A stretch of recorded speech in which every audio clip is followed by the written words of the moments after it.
I'm not better than my father. He'll always say, "You're the best." Yeah. A father always talks to his sons like that. You know, Right. I mean, there can never be anyone as great as my father. But when he talks to you about how good looking you are and how well you did this, it's like, Dad, I'm not a fraction of or one third of what you are.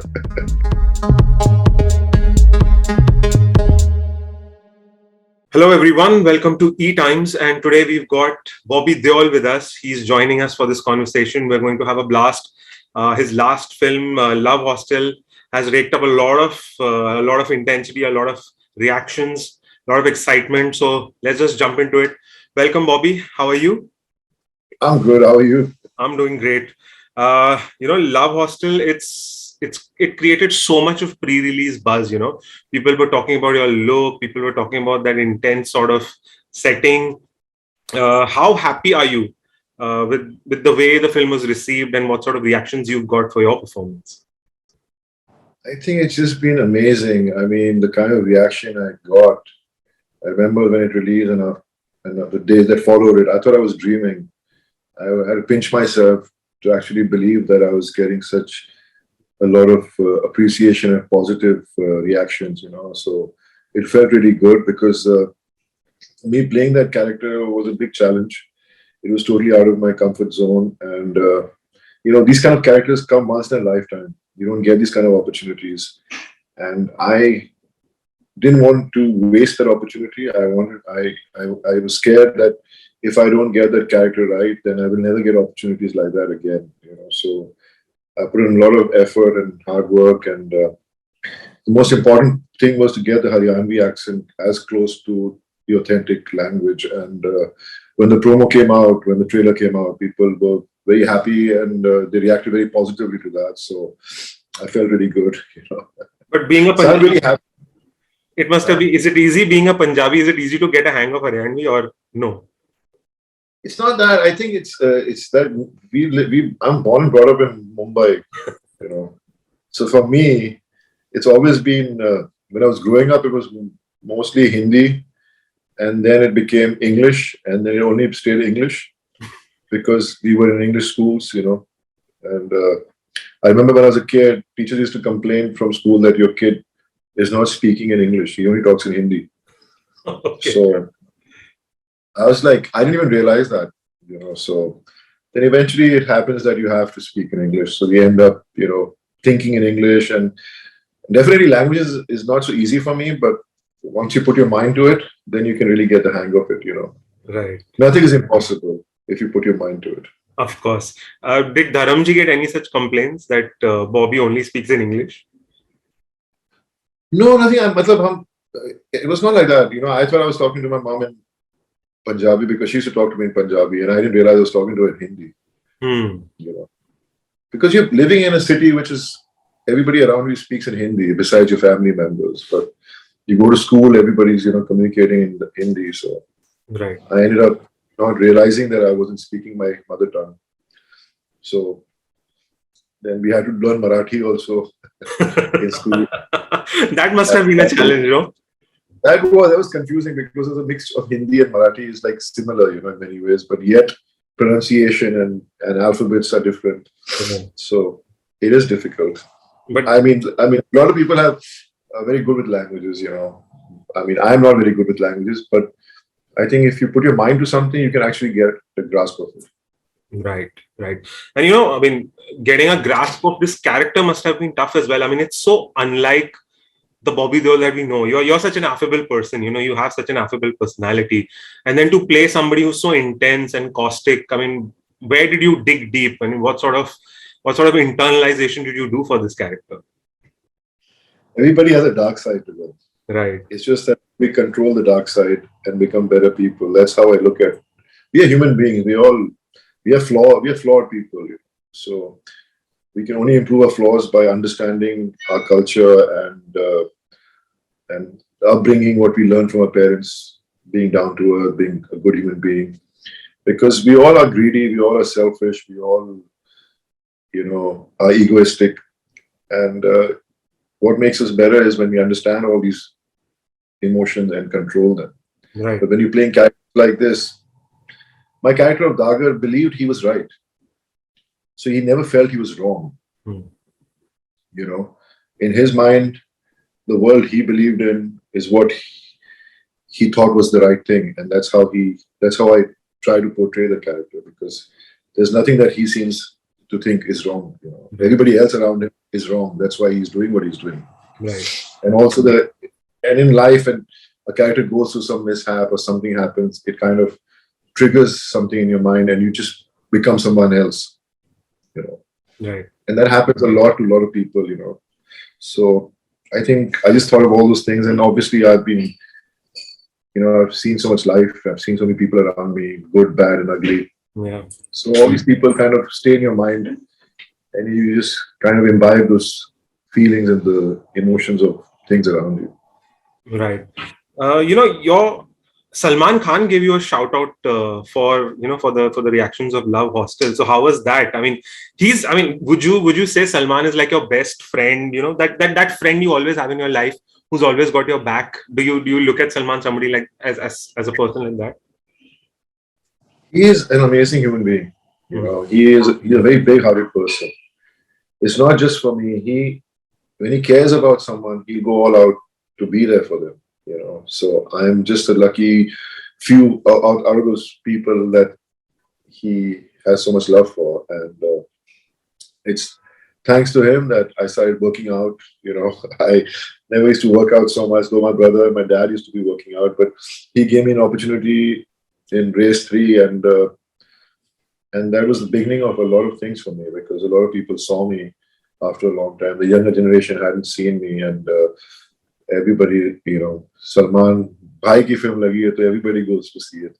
So I knew that I'll get seen by a lot of youngsters who don't know me, because I hadn't worked for in movies that did well, and so then that made a change. Then because of that, I got Houseful 3, and then the younger generation started noticing me. But then, as an actor, I was still trying to do something which is of substance. I didn't want to just be a part of the commercial cinema, because I've done that so much in my career. Wow. I was looking as an actor, how do I make people accept me as an actor? Because I always believe that an actor, if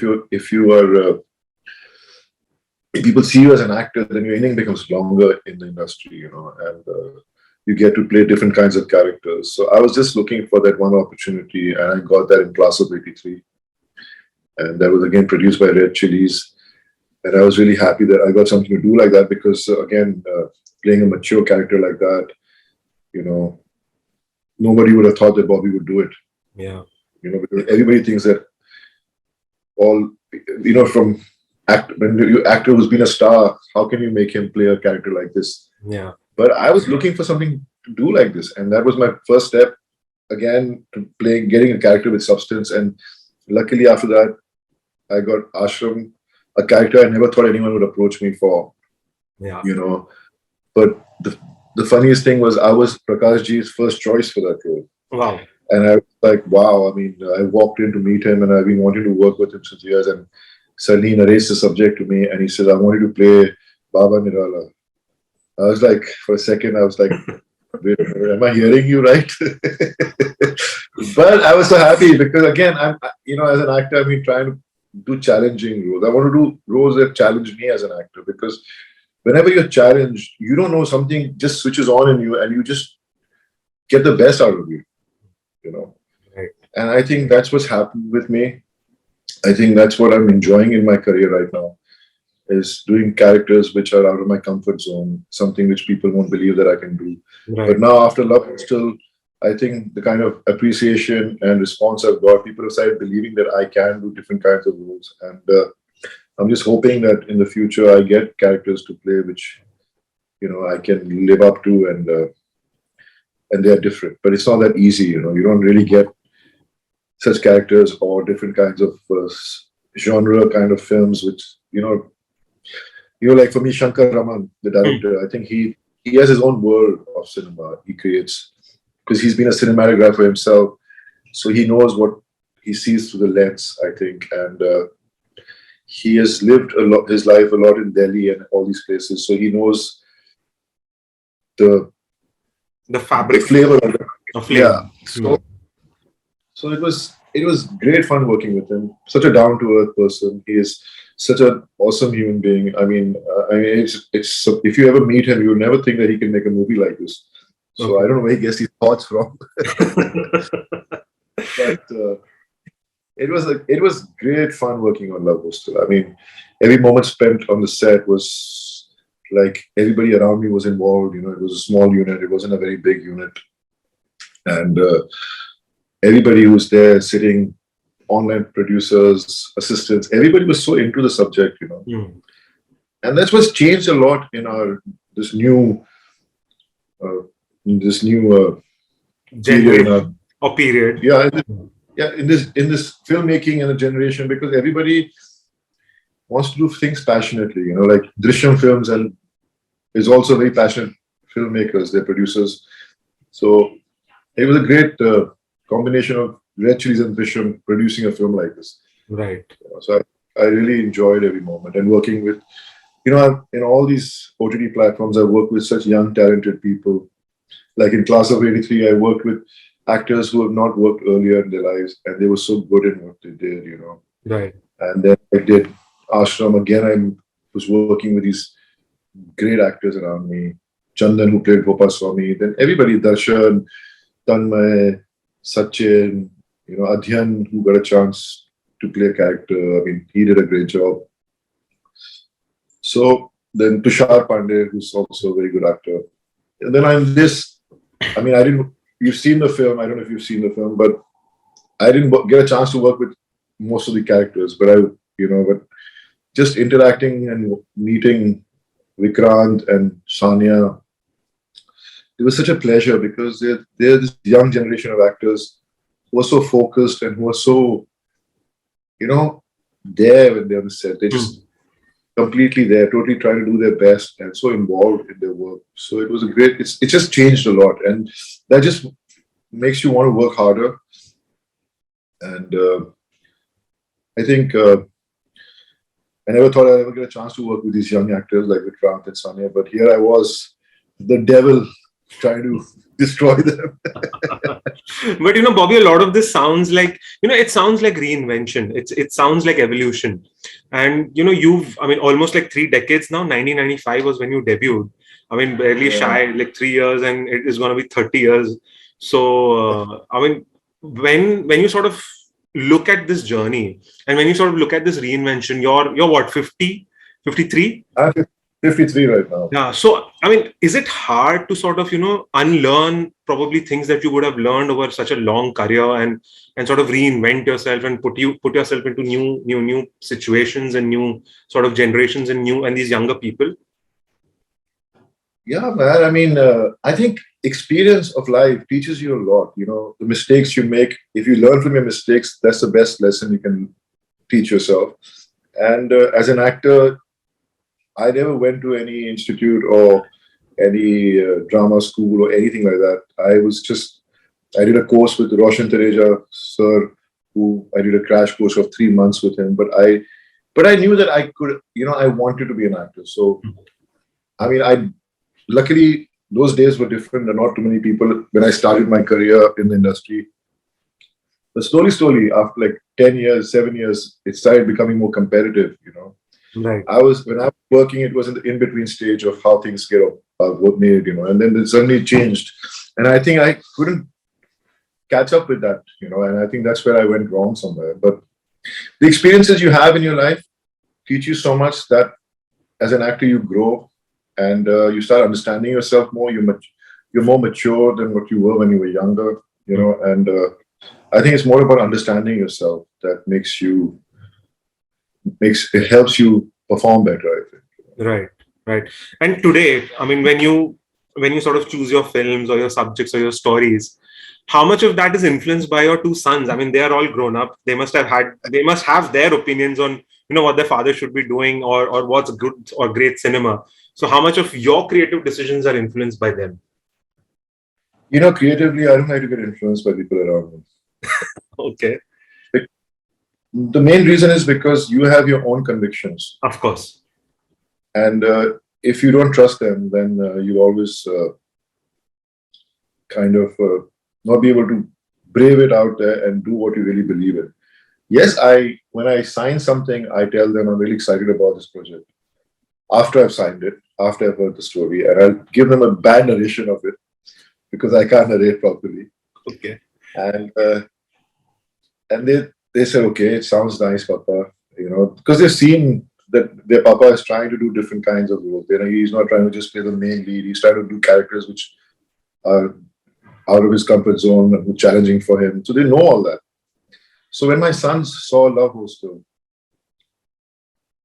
my older son, obviously he's the older one, and even my younger son, they just loved that cinema. It was like my son, I've never seen him so excited about any of my other films as much he was about Love Hostel, because it's very different. Right. It's something the younger generation so exposed to so much on television, on internet, that they know what's being made and how it's being, and there are certain genres which we never even thought about, which they like. When they saw the film, I was really nervous, and my brother, he said, "Don't worry, this film is going to work for you." Then my wife said the same thing to me.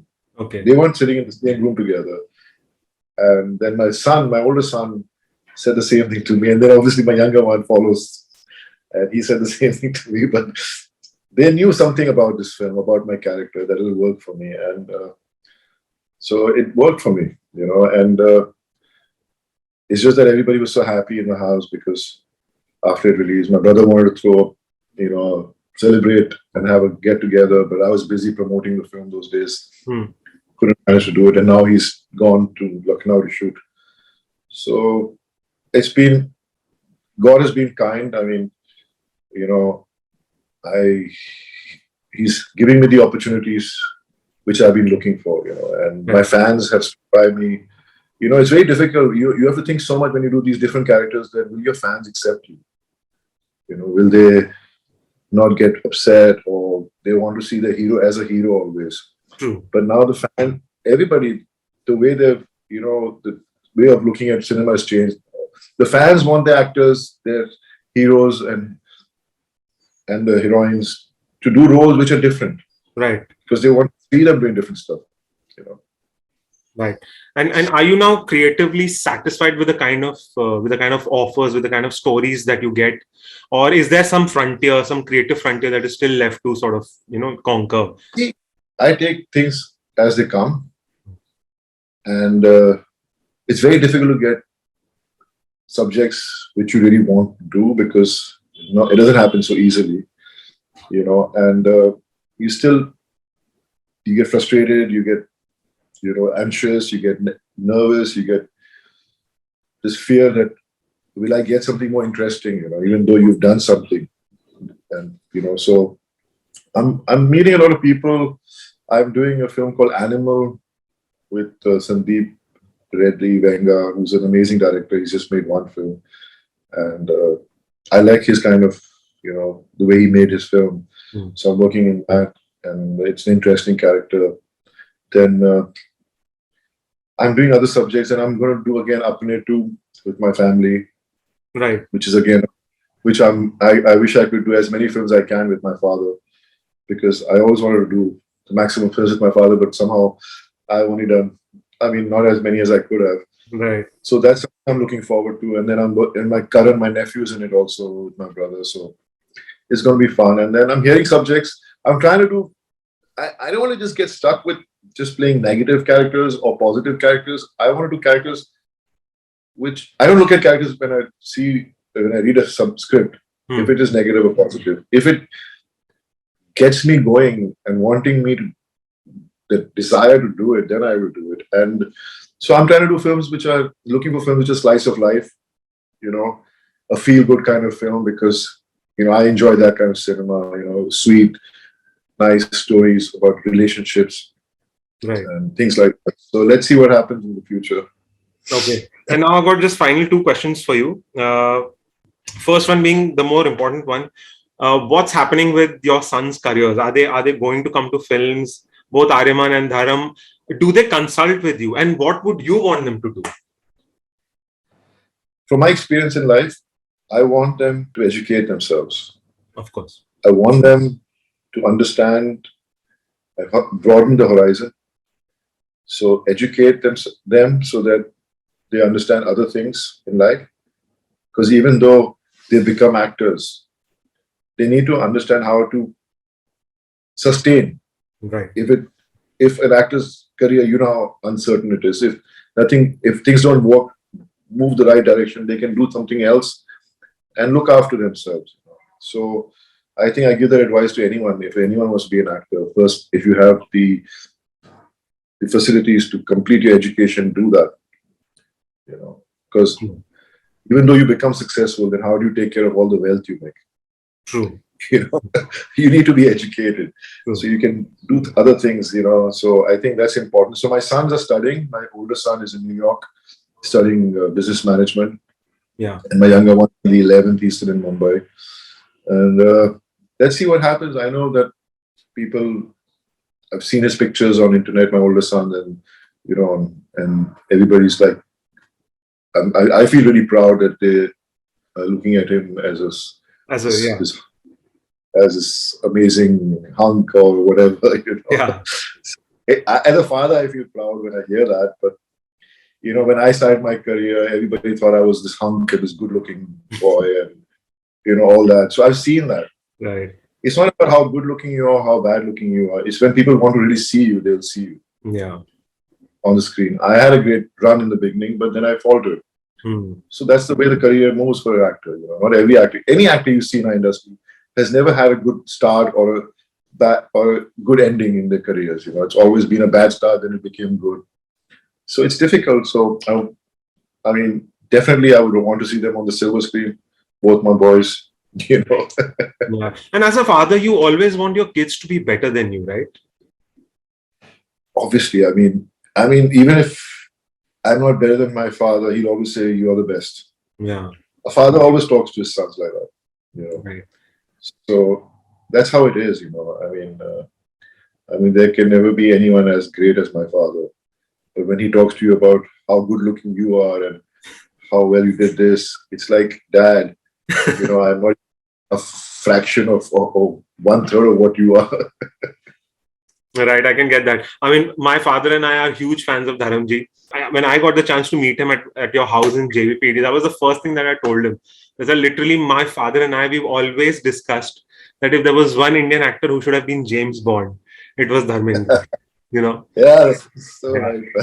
So one final question, just a short one, Bobby. What's happening with the next season of Ashram? Everyone's waiting for it. When are we going to see that? Even I'm eagerly waiting for it. It's just that because of the third wave, things got delayed. So I think now, I don't know. I mean, as a producer, if I was the producer, I would not release it during IPL. So if it does come, it'll come, I think, after IPL. That's what my guesswork is. But I have no idea when it's coming out. But it should come out after IPL. Let's hope it comes out pretty soon. Yeah, that's all right. All right. Thank you so much, Bobby. Thank you so much for your time and best of luck. Thank you, man. You too. Best of luck in whatever you want to do in life, too. Thank you. Bye-bye. Take care.